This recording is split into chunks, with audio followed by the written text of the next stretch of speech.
This is awkward. It's been a couple of days now since that video. You guys know what I'm talking about? Good. I ain't mentioned it. But all will be revealed hopefully this Sunday. WrestleDrop, please release that video this Sunday. But other than that, welcome all.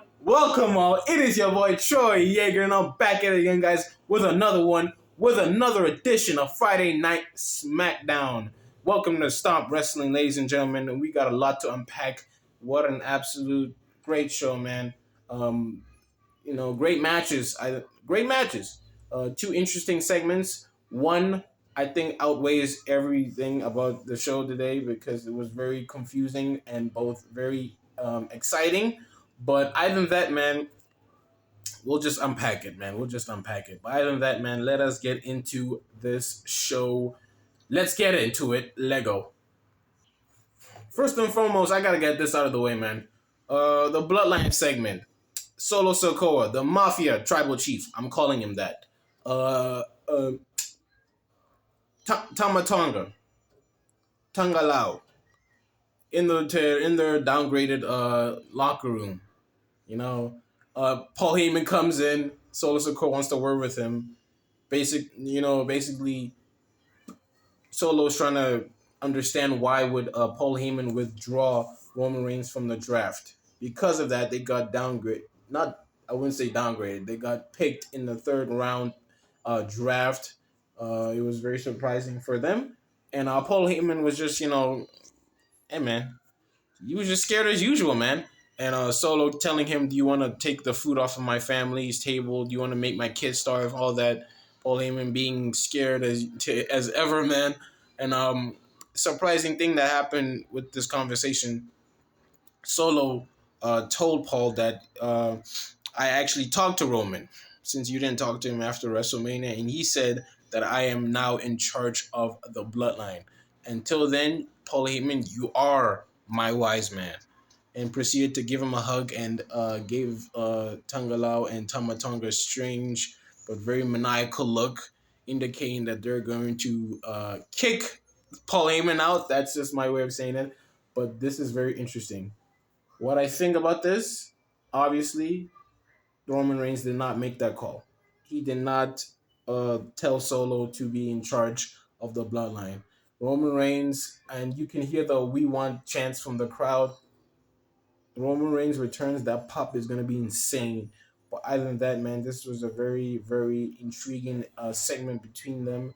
And it also culminated to early on in the night with a King of the Ring tournament matchup. But we'll try to unpack that. But other than that, let's get into all the matches. Up next, we got Jade Cargill versus Piper Ning with Chelsea Green. Absolutely great match, man. She's vastly improving. Jade Cargill is vastly improving in her in-ring work. She got a lot of, I would say, the critics were there, ever since the Backlash match, tag match. The last few minutes were very confusing. People were criticizing her on, forgetting the whole routine of the match. But, she came off, she rugged it off, and finished the Backlash match great. And this match was an absolute great match, man. Piper Niven, great wrestler, man. Jade Cargill absolutely delivered with this one, man. She's improving, man. She's improving. She has proven to us that she can go without Bianca Belair by her side. Chelsea Green proven to be the distraction for Jade. But it didn't work out in the end, man. It didn't work out in the end. And Jade Cargill with the Jaded to Piper Niven, the 1-2-3, and she advances to the second round of the Queen of the Ring tournament. What do I think? Good. She needs to keep that momentum up. But interesting thing that happened was after this match with her tag partner. But we'll get into it. We're on to the next one. Up next, it is Bianca Belair versus Candice LeRae, accompanied by Indy Hartwell. Standard good women's match. Bianca Belair proving why she's one of the best. Candice LeRae proving she can hang with the best. Hopefully her time comes eventually. And Indy Hartwell proven to be a major factor in that match, although it did not help out Candice at all. You know, Indy's giving into her cheating tendencies. Actually, to Candice's cheating tendencies, but it didn't work out in the end with her. And Bianca Belair with the KOD for the 1-2-3. She advances on to the second round. Now, I don't know what's going to happen with Jade Cargill and Bianca Belair since they're both tag team champions and they're in the same tournament. But we'll just see where that goes. We'll just see where that goes. Because clearly, WWE, they cannot meet now. They cannot be in the ring across each other now. It has to happen at a bigger stage. WrestleMania is my ticket. Or SummerSlam. They cannot meet now. Something has to happen, but it cannot be immediately now. But other than that, man, Bianca Belair came off with the win and advances to the second round. Up next, we got Naomi versus Nia Jax. This was an absolutely great match, man. Nia Jax proving once again she's vastly improving. Her second run in WWE, absolutely incredible, man. I am so happy for her. She's vaguely improving. She's been great, actually. Her promo skills have also been great, and she proved it once again against Naomi. I don't know where Naomi goes from here. I generally don't know. But I hope WWE has something planned out for her because she can't be playing third wheel to Bianca and Jade, man. Come on, man. You can't have her do that. She just came back. But other than that, man, Nia Jax came off with the win and advances to the second round, deservingly so. Let us get into the men's. First round of the King of the Ring tournament matchup. It is Carmelo Hayes versus Baron Corbin. At first, I was a little skeptical. I was like, bro, please don't tell me they just brought this man up to the main roster just to have him lose. Then I'm thinking about it, and I'm like, wait. The way he lost was actually quite, good in a way. They didn't do anything to screw it up. They didn't do anything. So in that match, it was a very compelling, competitive matchup between them. But Carmelo Hayes actually won with the roll-up, which was very interesting. They're keeping Baron Corbin strong.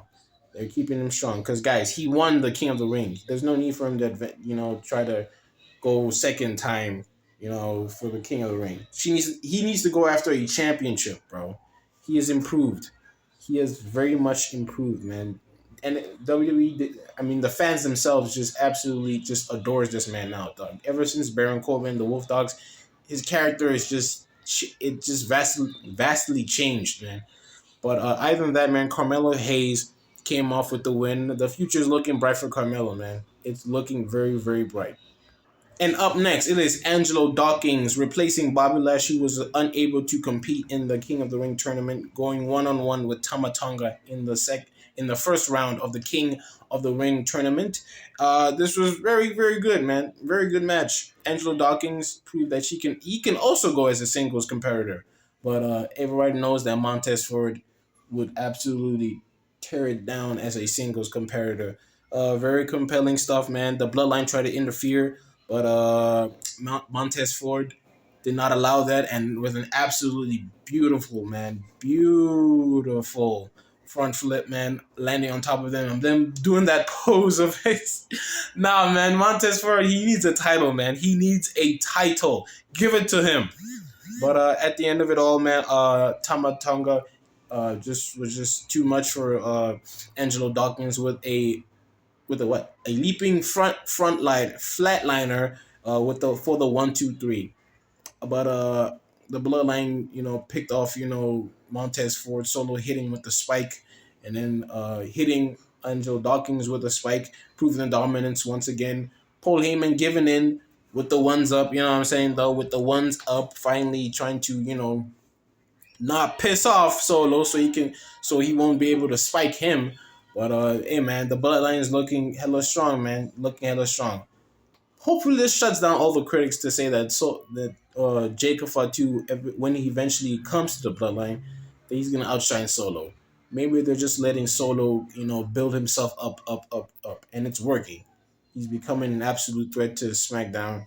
But absolutely great stuff, man. Great stuff. Tama Tonga advances to the second round of the King of the Ring. Up next, you got a big-time matchup, Randy Orton versus AJ Styles in the first round of the King of the Ring tournament. Very good match, man. Excellent match between these two, man. Veterans of the game. AJ Styles proving the doubters that he can still go in the ring, man. The man can go, all right? He's not Chris Jericho, all right? He ain't Chris Hogan, bro. Come on, bro. Lay off him, man. His match against Cody, that was a sentimental, proving ground for him to the doubters, to the fans, that he can still go. He can still put on 5-star matches, bro. He can still put them on, man. Fuck Uncle Dave, bro. Fuck him, bro. That's all I'm saying. But absolutely great stuff, man. Randy Orton came off with the win, surprisingly. I was going to be happy either way, either who wins. Both of them will deserve it either way, man. But great stuff, man. Great stuff. Randy Orton also not done with the Bloodline, as presumably so, because before this match, he gave an interview saying that he's not done with the Bloodline. He's going to actually target Tonga, or all of them, for what they did to Kevin Owens at Backlash.